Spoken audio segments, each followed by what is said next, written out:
Time check natin mga ka-French fries ay 5:03. What? 5:03 ng umaga. Bentahan ng maaga kang lumalabas. Makakarami ka din ng biyahe. Saka dahil mainit na yung panahon, so hindi masyadong mahihirapan. Kasi pagdating ng alas 11, alas 12, sobrang terik na yung araw. Alas 10 yan. So ang kagandahan ng bumabiyahe na maaga, naingatan mo rin yung sarili mo sa init.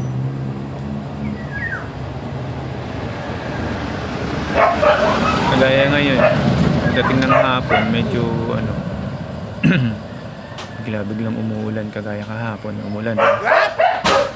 Hindi naman matagal pero biglang tumigil din. Tapos may part na baha. Eh, yung iba tsaga-tsaga sa pagbabiyahe.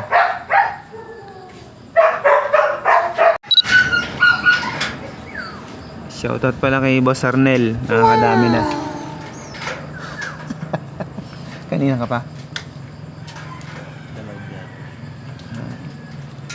Kung nandito si Boss Edgar, sabi nun, lamang na ako ng 2 years.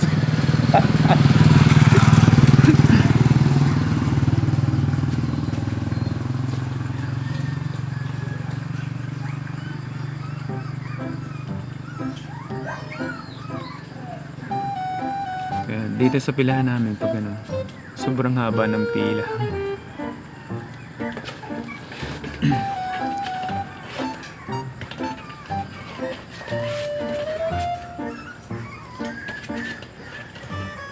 Ito yung pinakamansayang parte. Kahit matumal yung biyahe, nag-i-enjoy ka sa ginagawa mo. Tsaka hindi ka nababagot kasi marami kang mga kakwentuhan. Hawak mo yung oras mo.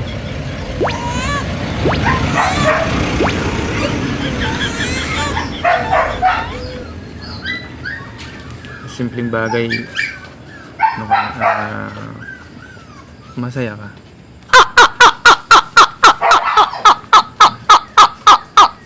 Mas malapit ka pa sa pamilya mo.